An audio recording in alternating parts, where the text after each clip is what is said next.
Hey, what's up guys? Alan here with EatSleepTrade.net. Going to be bringing you guys the swing trading watch list and market update for the week of October 31st, 2016. Not too much to report as far as the S&P 500 goes, as we still remain underneath that set of lower highs and now back down testing that 2120 area, which is a major support area. And if we lose that support area, that could put some fear into the markets. If you guys appreciate these videos, please do me a favor, hit that like button down below. And also don't forget, leave me a comment. Let me know what you guys got on your watch list for this week coming up.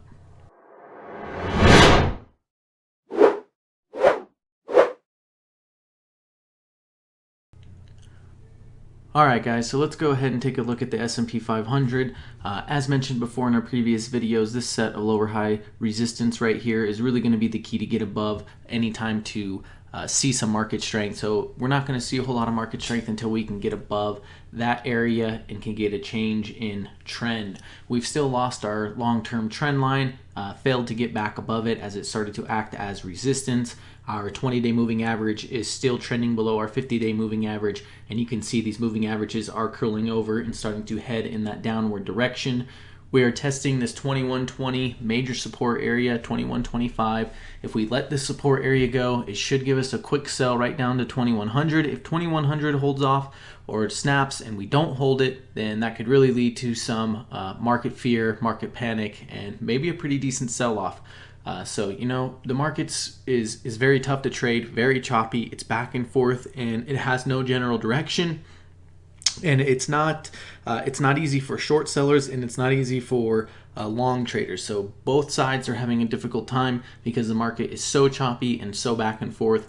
So the best thing to do right now is to just step out of the markets and just watch what's going on and take notes and start to kind of understand how the market works and just feel for what's going on and sit on the sidelines until we can get back into that bullish market and we can get putting in some new highs and really set ourselves up to have more chances at success. All right guys, first up we're going to take a look at AEL.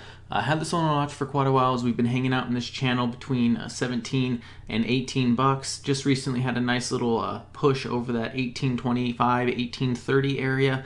Was unable to hold as most breakouts have been with this weak market, but still remains on watch as our 20-day and 50-day moving averages are getting quite close to each other here. Want to see that 20-day moving average bounce off the 50-day moving average and a push start to happen up above this 1830 resistance area. So keep that on watch next week and see if we can finally break out of this sideways channel.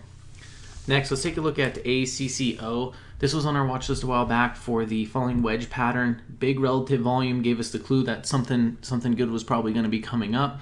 It did have a great earnings report, snapped up strong out of that falling wedge and gapped up. Then took off running and made a nice run up over 11. It's since pulled back and consolidated down around 11 and is holding that 11 support area. So if we can hold that support area into next week, then we can look for a move back towards 1160, 1150. Let's take a look at AMD. Friday we started to get a nice rally in here. Looked like we were going to push up through, or at least two, and hold around 750 to a strong close. And like the rest of the market, again, it was unable to hold on to those gains, even with the strong relative volume that we were putting in. So just going to keep this on watch next week. Look to see if we can hold this 720, 710 support area and see if we start reversing back off that and maybe get a shot at heading back up towards this $8 area. Again, with the weak markets, everything's just struggling to make moves that would typically be very easy for those stocks to make. Next, let's take a look at BOX. This one's just recently made a nice breakout above this 1450 area and has since pulled back to there now.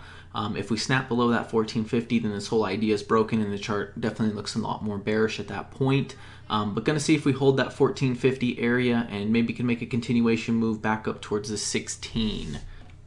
Let's take a look at CC.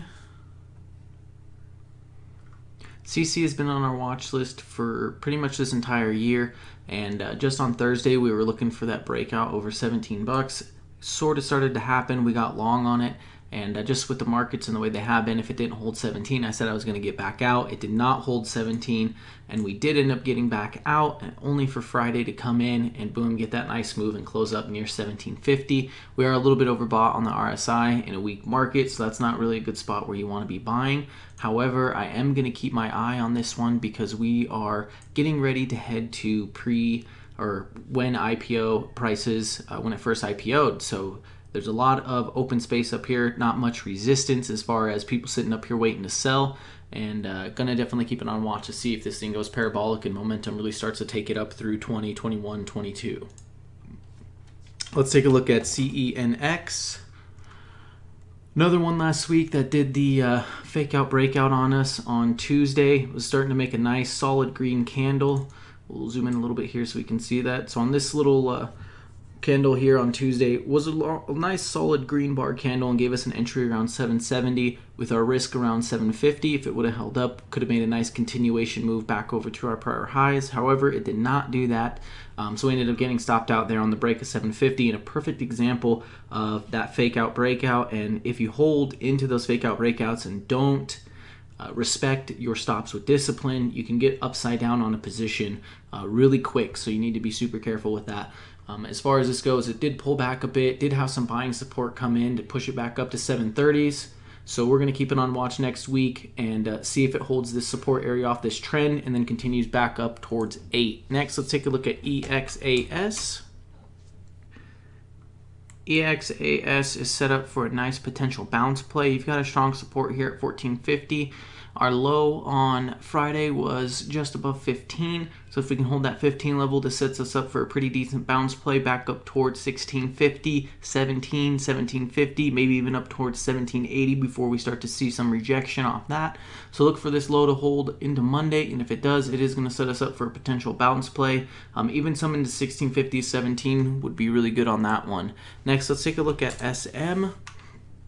Had a couple trades in this back that we were able to take some profits on, but never really made that move that we were really looking for, and now has pulled all the way back to this uptrend line. So I'm going to look to see if we start to hold this trend. If we begin to break that down, then we're probably looking at a 33 test, and if we start breaking below there, then the whole idea is broken after that. So look for this trend line to hold. We could see a move coming back up towards 37.90s, 38 bucks.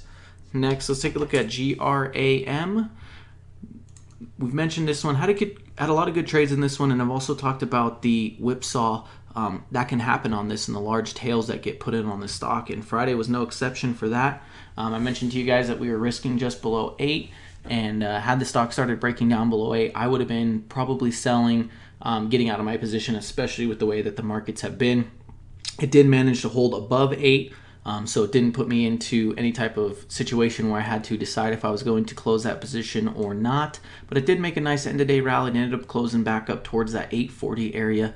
So once again, just looking for it to get back above 840, 850 and really start to make a move back up and through this 880 area. All right, guys, and that is going to wrap it up for this week's swing trading watch list and market update. If you guys have any questions or suggestions, please do me a favor, leave them down in the comments below. If you haven't already, go ahead and smash that like button. Also, check out our website, eatsleeptrade.net. From there, you can follow us on Twitter, as well as like our Facebook page, so you can stay up to date to all the stocks that we're watching and trading. All right, good luck in the next week, guys, and we will see you in the next video.